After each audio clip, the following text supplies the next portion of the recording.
BJP के आरोपों पर कांग्रेस का पलटवार। गोविंद सिंह डोटासरा, प्रताप सिंह खाचरियावास और साथ ही में रघु शर्मा ने एक प्रेस वार्ता की। आपको बता दें कि होटल फेयरमाउंट के बाहर मीडिया से रूबरू भी हुए। एसओजी की टीम सैंपल लेने के लिए मानेसर गई थी। वहां पर जो खेल हुआ वो पूरे देश के सामने अब आ चुका है, ये कहा उन लोगों ने। हरियाणा पुलिस ने राजस्थान की एसओजी टीम को रोकने का कार्य किया। एसओजी को तब तक रोका जब तक विधायक शिफ्ट न हो गए।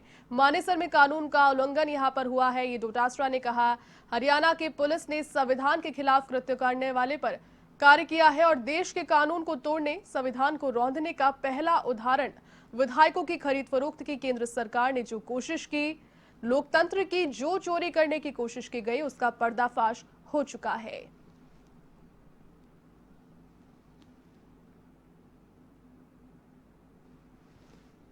जी ये कह रहे हैं कि हाँ हम चोरी की, हमने डकैती की, लेकिन आपने कैमरे की में कैद कैसे कर लिया।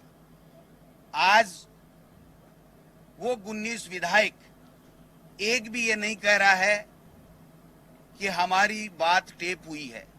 भंवर लाल जी या विश्वेंद्र सिंह जी नहीं कह रहे हैं कि हमारी बात को टेप किया गया है।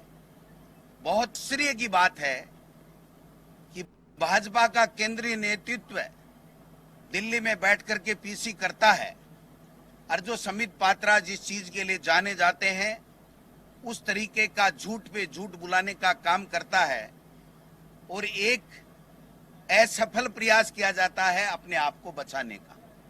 मैं समझता हूं ये जो चोरी की है, प्रजातंत्र की जो डाका किया है, वो पर्दाफाश इनका हो चुका है। राजस्थान की पुलिस एसओजी अपना काम करेगी।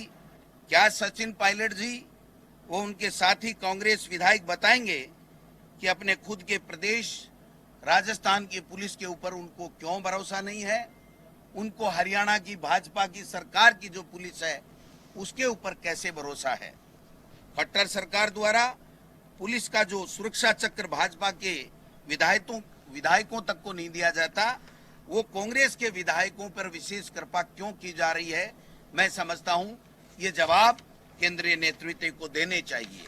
देश जानना चाहता है, राजस्थान के सीनियर कांग्रेस लीडर, देश के सीनियर कांग्रेस लीडर और 3 बार के चीफ मिनिस्टर अशोक गहलोत जी ने बहुत बड़ी बात कही है और चुनौती है मुझे मेरी तरफ से केंद्र के भारतीय जनता पार्टी के नेतृत्व को। मुख्यमंत्री अशोक गहलोत ने खुद ने कहा, बड़ी बात होती है राज्य का एक मुख्यमंत्री चुनौती दे रहा है, चैलेंज कर रहा है कि यदि ऑडियो गलत साबित हो गए और जो ये कह रहे हैं ऑडियो हमने तैयार किए हैं तो मैं राजनीति से संन्यास ले लूंगा। क्या इतनी हिम्मत प्रधानमंत्री नरेंद्र मोदी जी, अमित शाह जी में, केंद्र सरकार की बीजेपी में है कि वो सामने आकर कहे कि यदि ऑडियो सही साबित हो गए तो हम इस्तीफा दे देंगे। ये देश के लोकतंत्र को बचाने की लड़ाई है। इस लड़ाई को 2 व्यक्तियों के बीच में लाकर जो छेड़ने की कोशिश वो गलत है। अशोक गहलोत जी ने मुद्दा उठाया है देश के लोकतंत्र को बचाने का। उन्होंने ये कहा है कि सरकारें बनती रही है, बिगड़ती रही है, लेकिन एक पहली बार ऐसा हुआ है, चाहे कुछ भी हो जाए, इस वक्त सच्चाई, ईमानदारी, शक्ति, भक्ति और संघर्ष हमारे साथ है।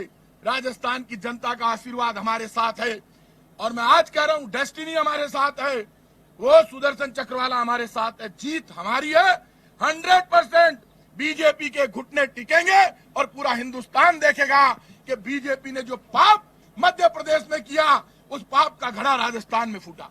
कौन पैरवी कर रहा है? मुकुल रोहतगी कौन है? हरीश साल्वे कौन है? कौन नहीं जानता। ये वकील तो कम से कम कांग्रेस विचारधारा के ढूंढ लेते ये लोग। ये साबित कर रहा है एक के बाद एक कड़ी के रूप में। आप एक तरफ जब हम यहाँ आ रहे सारे लोग होटल में, धर्मेंद्र सिंह राठौड़ पे, राजीव अरोड़ा पे, जो मुख्यमंत्री जी के नजदीक हैं, इनकम टैक्स के छापे डाल के क्या सिद्ध करना चाहते हो? ये जो संस्थाएं संवैधानिक है, इनकम टैक्स है, सीबीआई है, ईडी है, आज इनका जिस तरह से दुरुपयोग भेजा कर रही है बीजेपी, ये जग जाहिर है कोई डरने वाला नहीं है इन चीजों से। इन संवैधानिक संस्थाओं की मर्यादा को इन्होंने तार तार कर दिया। और जो आईटीसी होटल मानेसर है, वो तो स्थायी अड्डा बन गया तख्ता पलटने के लिए। याद करिए, मध्य प्रदेश के जो 22 विधायक आए थे वो भी उसी मानेसर के आईटीसी होटल में थे। बाद में उनको कर्नाटक ले जाया गया और वही होटल है आज, वही राजस्थान के विधायकों को रखा गया। चाहेंगे तो इनकम टैक्स, चाहेंगे तो सीबीआई, चाहेंगे तो सरकार का तख्ता पलट, पैसा जितना हो। आज एक बीजेपी के नेता के सीबीआई ने छापा मारा हो, इनकम टैक्स ने छापा मारा हो, ईडी गई हो किसी के, उदाहरण बताए बीजेपी, एक एग्जाम्पल नहीं है। एक एक करके चुन चुन के जो भी विरोधी हैं, जो कांग्रेसी हैं, उनको निशाना बनाया जा रहा है। ये ज्यादा समय तक चलने वाला नहीं है।